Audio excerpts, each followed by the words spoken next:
தந்தை மகன் தூய ஆவியின் பெயராலே ஆமேன். லூக்கா எழுதிய நற்செய்தியிலிருந்து வாசகம். அதிகாரம் 7, இறைவசனங்கள் 36 முதல் 50 முடிய. அக்காலத்தில் பரிசேயருள் ஒருவர் இயேசுவை தம்மோடு உண்பதற்கு அழைத்திருந்தார். அவரும் அந்த பரிசேயருடைய வீட்டிற்கு போய் பந்தியில் அமர்ந்தார். அந்நகரில் பாவியான பெண் ஒருவர் இருந்தார். இயேசு பரிசேயருடைய வீட்டில் உணவு அருந்தப் போகிறார் என்பது அவருக்கு தெரிய வந்தது. உடனே அவர் நறுமணத் தைலம் கொண்ட படிகச் சிமிழை கொண்டு வந்தார். இயேசுவுக்கு பின்னால் கால் மாட்டில் வந்து அவர் அழுது கொண்டே நின்றார்.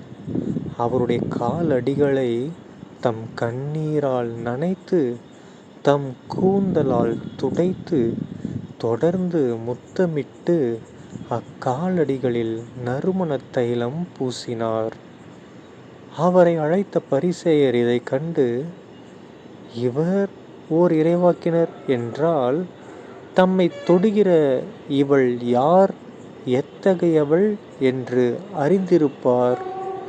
இவள் பாவியாயிற்றே என்று தமக்குள்ளே சொல்லிக் கொண்டார். இயேசு அவரை பார்த்து, சீமோனே, நான் உமக்கு ஒன்று சொல்ல வேண்டும் என்றார். அதற்கு அவர், போதகரே, சொல்லும் என்றார். அப்பொழுது அவர், கடன் கொடுப்பவர் ஒருவரிடம் ஒருவர் 500 தெனாரியமும் மற்றவர் 50 தெனாரியமுமாக இருவர் கடன்பட்டிருந்தனர்.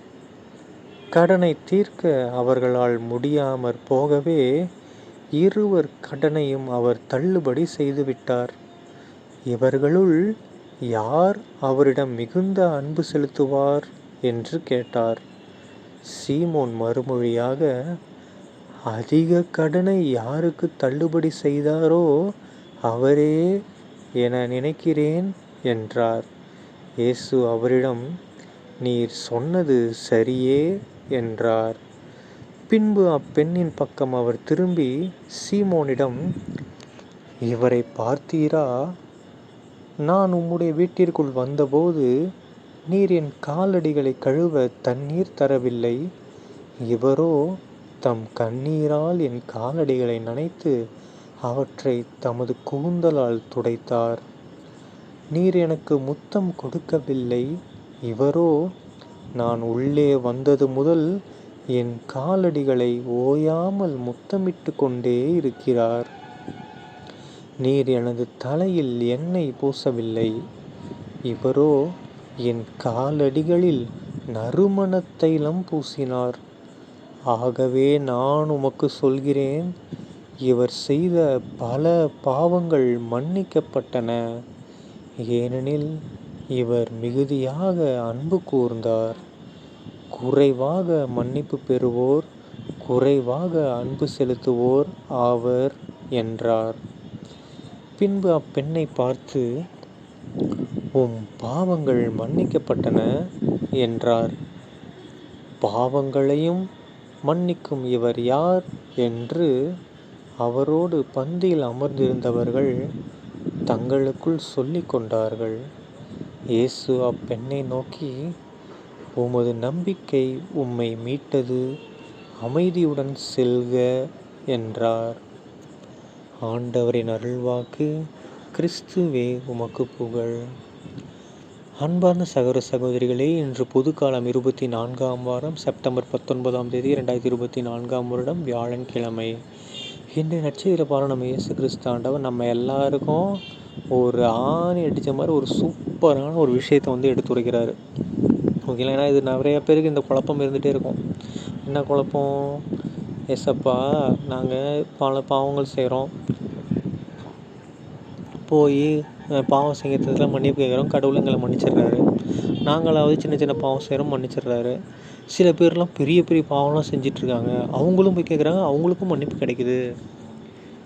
ஸோ அப்போ நாங்களும் பேசாமல் பெரிய பெரிய பாவம் செஞ்சுட்டு மன்னிப்பு கேட்டு போயிடலாம்ல அப்படிங்கிற மாதிரி நினைப்பு நம்மள நிறைய பேருக்கு இருக்குது. கரெக்டுங்களா? ஆனால் செய்கிற பாவம்லாம் செய்வோம்டா, நமக்கு தான் பாவம் சங்கீதம்னு ஒன்று இருக்குல்ல, கேட்டுட்டு நம்ம பாட்டு ஜெயிச்சுட்டு போயிட்டே இருக்கலாம் அப்படின்னு நினைக்கிறோம். கரெக்டாக? ஆனால் நம்ம செய்கிற பாவ சங்கீர்த்தனம் உண்மையான மன வருத்தத்துடன் கூடிய பாவ சங்கீர்த்தனமாக இருக்கணும். ஓகேங்களா? நம்ம செய்கிறதெல்லாம் எப்படி தெரியுமா? இந்த பரிசேயர்கள் வந்து இயேசுவை சாப்பிட கூப்பிட்டாங்க தெரியுமா? அந்த மாதிரி தான். ஏசப்பா, பாவ சங்கீதம் செய்கிறேன், வந்து என் பாவத்தை கேட்டு போங்க, இந்தாங்க என்னோடய சிலுவையை உங்கள்கிட்ட சுமத்துறேன், வாங்கி பிடிச்சிக்கோங்க அப்படிங்கிற மாதிரி செய்கிறோம். ஆனால் அப்படி பண்ணக்கூடாது. எப்படி பண்ணணும்? இந்த ஒரு பெண் வந்தால் தெரியுமா, ஒரு பாவங்கள் அதிகமாக புரிந்த பெண் அப்படின்னு சொல்கிறாங்கல்ல, அப்படிப்பட்ட ஒரு பெண் வந்தால் தெரியுமா, அவள் எப்படி கழுவாய் கேட்டா பாருங்க பாவத்துக்காக.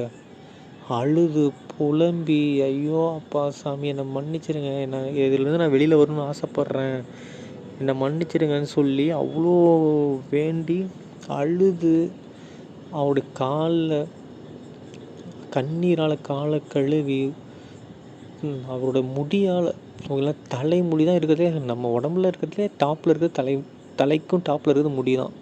ஸோ அப்படிப்பட்ட தலை முடியை வச்சு பாதங்களை துடைத்து, ஓகேங்களா, முத்தமிட்டு கொண்டே இருந்தாலும், நம்ம ஒரு முத்தம் 2 முத்தமே வேறு, இது தொடர்ந்து முத்தமிட்டு கொண்டே இருந்தாங்க. அப்படியாவது பாதத்தை.